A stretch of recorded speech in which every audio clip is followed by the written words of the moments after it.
요한복음 9장 1절부터 41절까지 전체 내용을 가지고 맹인이 누구인가 이런 제목으로 말씀을 드리도록 하겠습니다. 9장 1절 말씀을 보면 예수께서 제자들과 길을 가실 때 맹인된 자를 예수님이 보셨습니다. 안식일 날입니다. 예수님께서는 그 맹인을 불쌍히 여기셔서 그 맹인을 치료하여 눈을 띄워 세상을 보게 하시는 것을 보게 됩니다. 이것을 바라본 바리새인들은 안식일을 범했다, 그 이유로 예수님을 비난하고 있는 것을 볼 수 있습니다. 우리 예수님께서는 두 눈이 멀어서 아무것도 보지 못하는 장애인을 맹인이라 그렇게 하지 아니하시고 볼 것을 보지 못하는 자, 예수 그리스도를 선지자나 그리스도로 보지 못하는 자, 이런 자들이 맹인이라고 지적하시고 말씀하신 것을 찾아보게 됩니다. 이 내용을 이제 구체적으로 드립니다. 첫째는 제자들이 맹인이었음을 밝혀놓고 있습니다. 9장 2절에 기록된 대로 날 때부터 맹인된 사람을 만났을 때에 제자들의 관심거리는 저 사람은 누구의 죄로 말미암아 소경이 됐을까? 부모의 죄일까? 자신의 죄일까? 이것에 대한 궁금증을 가지고 있었고 관심을 가지고 있었습니다.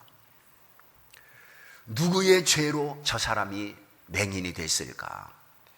이것은 그렇게 중대한 문제가 아닙니다. 사람들은 종종 비본질적인 문제를 가지고 비신학적인 문제를 가지고 서로 갈등하고 또한 서로 문제를 제기하며 싸우고 다투는 이런 경향을 교회에서 볼 수 있습니다.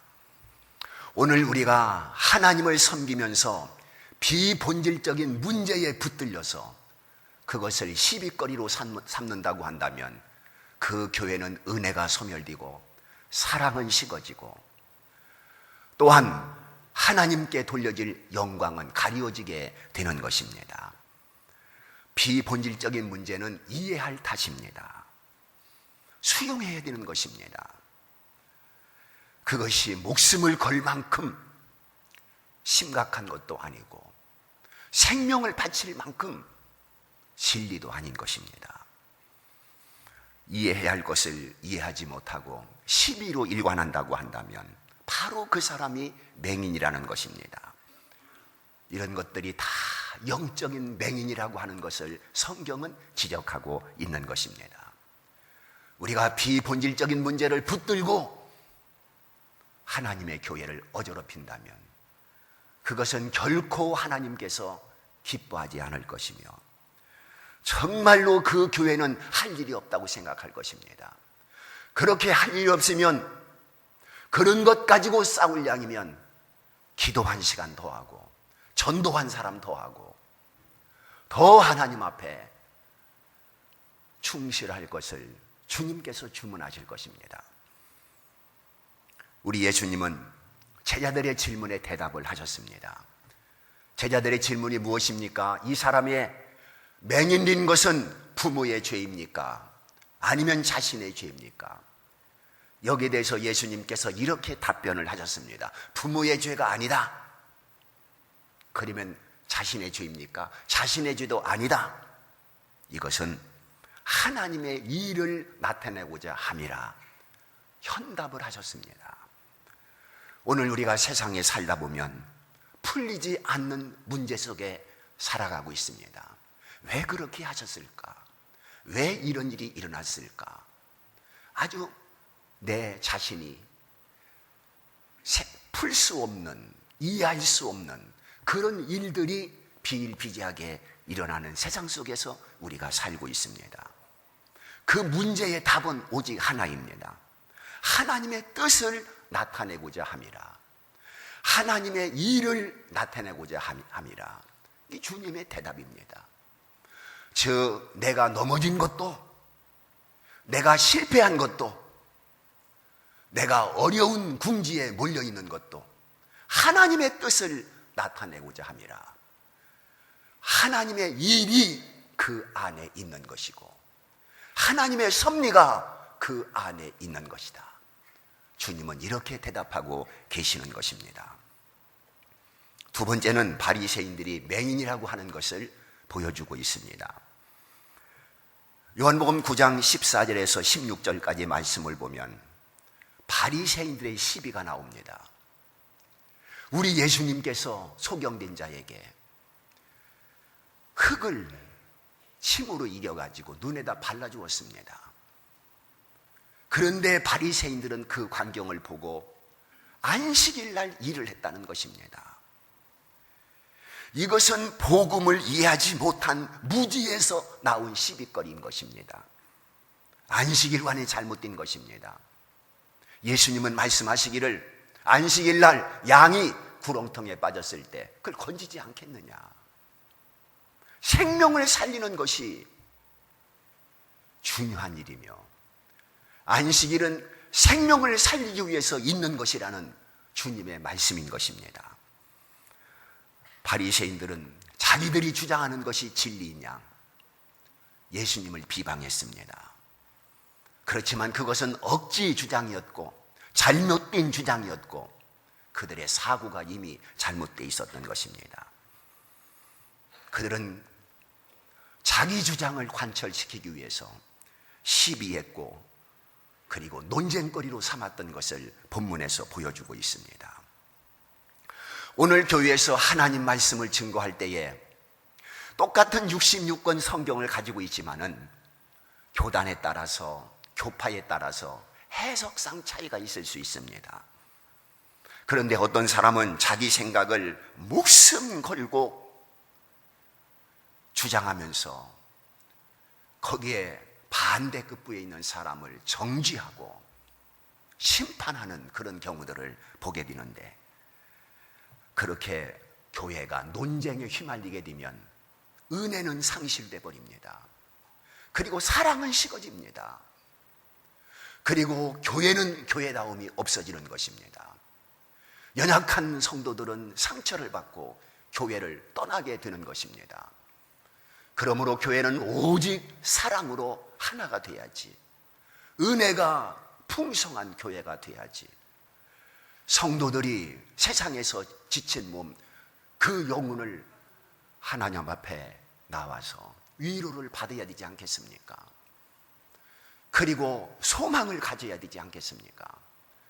그런데 교회 와서 더 무거운 짐을 짊어지고 교회 밖을 나간다고 한다면 그 성도가 한 주간 동안 세상에서 살면서 얼마나 힘들고 어렵겠습니까? 그러므로 교회는 논쟁을 일삼아서는 안 되고 이해할 것을 이해하고 받아들일 것을 받아들이고 모르는 것은 하나님 앞에 맡기고 오직 믿음으로 사랑으로 소망으로 만들어진 그런 교회가 오늘 좋은 교회라고 하는 것을 기억해야 되는 것입니다. 우리는 한 사람이라도 바리새적인 신앙을 가져서는 안 되고 자기만 옳다고 주장해서는 안 되고 우리는 나무만 보지 말고 숲을 볼 수 있는 그러한 눈을 가질 필요가 있는 것입니다. 세 번째는 맹인을 고치신 예수님에 대해서 말씀하고 있습니다. 주님이 행하신 일을 보십시오. 주님께서 안식일 날 병든 자를 고칠 때에 분명히 바리새인들이 시비할 것을 아셨습니다. 문제 제기할 것을 알았습니다. 그리고 자기 자신이 갈등의 중심부에 설 것을 주님께서 아셨습니다. 그러나 주님은 그것을 개의치 아니하시고 본질적인 것을 주님께서는 행하신 것입니다. 바로 주님은 이 땅에 생명운동을 위해서 오셨습니다. 생명을 살리기 위해서 오셨습니다. 그리고 구약의 말씀을 응하기 위해서 예수님께서 오셨습니다. 그러므로 바리새인들의 힐난은 두려워하지 아니하고 주님께서는 말씀대로 행하신 것을 볼 수 있습니다. 보지 못하는 사람을 주님께서는 보게 했습니다. 불행에 빠져있는 한 인생을 희망의 사람으로 바꿔주셨습니다. 맹인에서 눈을 뜬 이 청년은 예수님을 똑바로 볼 수 있었습니다. 비로소 눈을 뜨니 예수님을 보게 된 것입니다. 예수님을 어떻게 보았습니까? 첫째는 선지자로 보았습니다.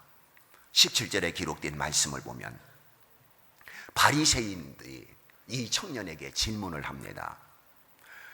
맹인되었던 자에게 묻기를, 그 사람이, 즉 예수가 네 눈을 뜨게 했는데 그 사람을 어떤 사람이라고 생각하느냐? 이렇게 물을 때에 이 청년은 서슴지 않고 선지자입니다, 이렇게 대답합니다. 바리새인들이 예수가 선지자라고 하는 말에 가슴이 뜨끔했을 것입니다. 왜냐하면 선지자라고 하는 직분은 바리새파들보다 우위에 있기 때문에 그렇습니다. 바리새인들은 성경을 해석하며 성경을 강론했지만은 선지자들은 하나님 말씀을 직접 받아 그 말씀을 선포하고 예언하는 그러한 직이었기 때문에 바리새인들은 예수가 선지자라고 하는 말에 상당히 당황했을 것입니다. 그러나 바리새인들은 이 청년의 말을 일축해버리고 예수님을 선지자로 인정하지 아니했습니다. 왜 그렇습니까? 영적인 소경이기 때문에 예수님을 보고 또 봐도 선지자로 보지 아니한 것입니다. 두 번째, 이 청년은 예수님을 그리스도로 보았습니다. 22절에 기록된 말씀을 보면 고침을 받은 이 청년의 어머니는 예수가 그리스도라고 하는 것을 믿었습니다. 그러나 감히 바리새인들 그리고 유대인들 앞에서 예수가 그리스도입니다, 그 말을 못합니다. 왜냐? 유대 사이에서 출교를 당할까 봐, 매장을 당할까 봐 예수가 그리스도라고 하는 말을 가슴에 묻어놓고 차마 말을 하지 못하는 것을 볼 수 있습니다. 바리새인들이 누구입니까? 유대인들이 누구입니까? 그들은 그리스도를 기다리는 사람들입니다. 메시아를 손꼽아 기다리는 사람들입니다. 그들은 모세의 글을 읽으며, 즉 창세기, 출애굽기, 레위기, 민수기, 신명기, 또한 선지자의 글을 읽으며 이사야, 에레미야 혹은 에스겔, 다니엘, 호세아 이런 선지자의 글을 읽으며 반드시 하나님께서 약속한 그리스도가 오신다고 하는 것을 그들은 의심 없이 믿고 있었습니다. 뿐만 아니라 400년 동안 선지자의 음성이 끊어진 시대가 있었습니다. 말라기 선지자를 끝으로 세례 요한이 나타나기까지 400년 동안 선지자의 예언이 끊어진 그 시대를 암흑시대라고 말합니다. 바로 유대인들은 그 400년 시대를 살면서 메시아가 오기를, 그리스도가 오기를 고대하고 고대했습니다. 그런데 정작 자기들의 그리스도가 눈앞에 있는데, 자기들의 메시아가 눈앞에 있는데 그 그리스도를 보지 못하는 맹인, 메시아로 보지 못하는 어리석음이 본문에 드러나고 있는 것을 볼 수가 있습니다. 예수가 그리스도라고 할 때에 바리새인들, 유대인들 입장에서 보게 되면 천부당만부당한 일이었을 것입니다. 왜 그렇습니까? 예루살렘의 예수라고 한다면 몰라도 어떻게 갈릴리 예수가 그리스도가 될 수가 있겠느냐? 또한 제사장의 아들이거나 아니면 왕의 아들이거나 아니면 선지자의 아들이면 몰라도 어떻게 목수의 아들이 우리의 메시아가 될 수가 있겠느냐? 이것이 그들의 생각이었습니다. 그들은 맹인이었습니다. 그래서 성경을 보고 또 보아도 말씀을 깨닫지를 못한 것입니다. 그들이 구약 성경을 꿰뚫고 있었던 사람입니다. 그런데 말씀을 읽으면서도 이해를 못했습니다. 이사야 53장 2절에 이렇게 말합니다. 그는 주 앞에서 자라나기를 연한 순 같고 마른 땅에서 나온 뿌리 같아서 고운 모양도 없고 풍채도 없은즉 우리 보기에 흠모할 만한 아름다운 것이 없도다. 장차 올 메시아에 대한 예언의 말씀입니다. 이 말씀을 보게 되면 그 예수는, 그 메시아는 고난의 메시아고, 또한 그 메시아는 사람들로부터 싫어 버림받으여 십자가에 못 박히는 그리스도라고 하는 것을 이미 이사야 선지자가 예언을 한 것입니다. 그런데 유대인들, 특히 바리새인들의 선입관은 무엇이냐? 적어도 인류를 구원할 메시아가 오신다고 한다면 그분은 아주 화려하게, 그리고 휘황찬란하게, 천지가 진동할 정도로 어떤 천사들을 대동하고 이 세상에 사뿐히 내려앉을 것으로 선입관을 가지고 있었습니다. 그 메시아의 고난에 대해서, 그 메시아의 나무 십자가라고 하는 것은 상상도 못했습니다.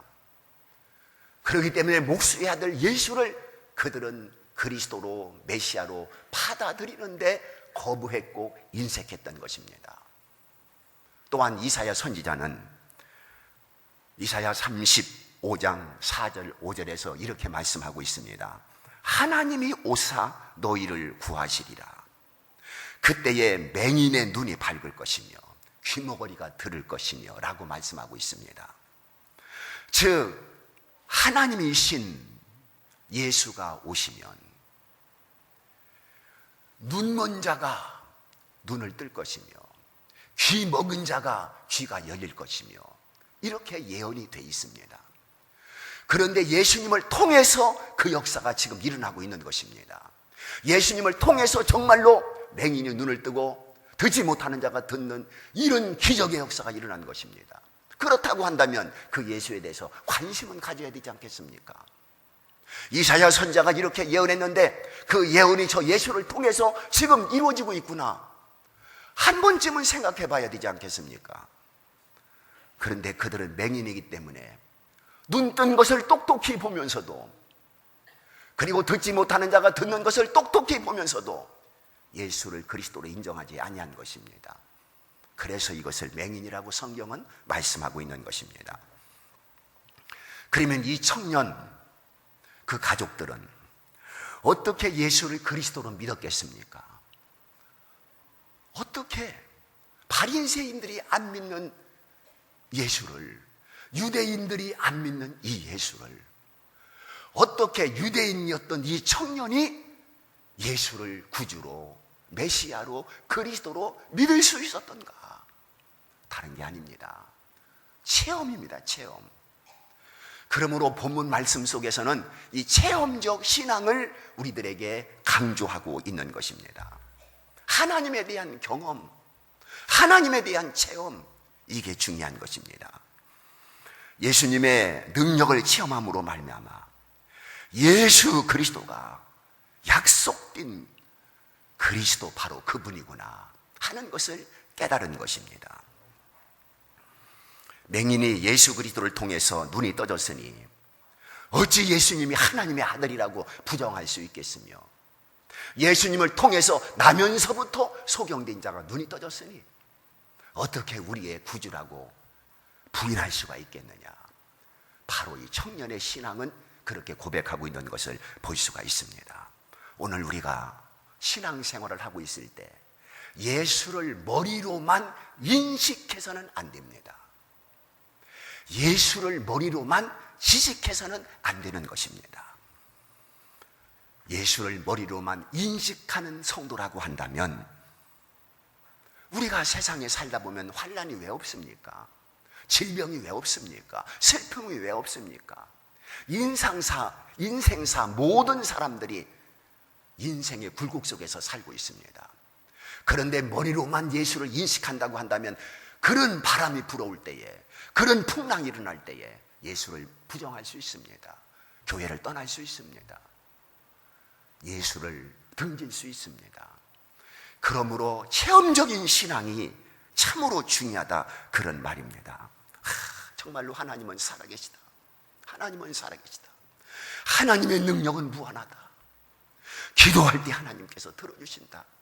이런 경험을 가질 때에, 성도들이 어려운 일을 당할 때에 그리스도를 포기하는 것이 아니라 더 십자가를 붙들고 주님 앞에 더 담대히 나가서 주님을 구하게 되는 것입니다. 본문의 맹인을 보십시오. 그가 예수님을 하나님으로, 그리스도로 어떻게 체험할 수 있었습니까? 그것은 순종에 있었음을 우리에게 보여주고 있는 것입니다. 우리가 어려운 일을 당할 때에 주님을 외면하는 것이 아니라 그 어려움 속에서 주님의 말씀을 붙드는 것입니다. 그 어려움 속에서 다시 순종하는 것입니다. 어려움 속에서 하나님 앞에 무릎을 꿇는 것입니다. 거기서 하나님을 만나게 되는 것이고 하나님의 살아계심을 거기서 경험할 수 있는 것이고 나의 하나님으로 고백할 수가 있는 것입니다. 그래서 이 맹인도 순종을 통해서 두 눈이 띄어지는 하나님을 경험했습니다. 침을 뱉어 흙을 이겨 자기 눈에 바를 때에 그는 잠잠했습니다. 그리고 실로암에 가서 네 눈을 씻으라 할 때에 그는 두말하지 않고 실로암 목가로 달려가서 눈을 씻었습니다. 그때 눈이 떠지는 놀라운 역사가 일어난 것입니다. 순종의 결과입니다. 순종의 은혜입니다. 순종의 능력입니다. 하나님이 하시는 일입니다. 우리는 이것을 부정할 수가 없는 것입니다. 세 번째는 28절을 통해서 예수님의 제자가 된 것을 볼 수 있습니다. 이 청년은 예수님의 제자가 됐습니다. 제자가 누구입니까? 예수님의 말씀을 배워서 실천하고 주님을 위해서 살겠다고 헌신된 자를 제자라고 부르고 있는 것입니다. 제자, 감정적으로 기복적으로 일시적인 제자가 될 수 있을 수는 있겠지만은 주께서 말씀하신 대로 자기를 부인하고 자기 십자가를 지고 나를 쫓을 것이라고 말씀했는데 그 자리에 이를 때에 진정한 제자라고 말할 수가 있는 것입니다. 주님은 우리 모두가 당신의 제자가 되기를 원합니다. 그래서 마태복음 28장에서 모든 족속으로 제자를 삼아 아버지와 아들과 성령의 이름으로 세례를 주고 이렇게 기록을 하고 있는 것입니다. 하나님 앞에 나온 모든 자녀들이 다 하나님의 제자, 예수 그리스도의 제자가 되기를 원하고 있는 것입니다. 마지막 33절, 34절에는 예수를 하나님의 아들로 증거하는 것을 볼 수가 있습니다. 이 사람이 하늘로부터 오지 아니하였다면 아무 일도 할 수 없으리로다. 이 말은 이 예수가 하늘로부터 왔기 때문에 이 엄청난 능력, 이 엄청난 기적을 행할 수가 있지. 하늘에서부터 하나님께로부터 오지 아니했다고 한다면 어떻게 나면서부터 소경이었던 자를 눈뜨게 할 수 있겠느냐. 바로 예수는 하나님의 아들이다, 이렇게 증거하는 것을 볼 수가 있습니다.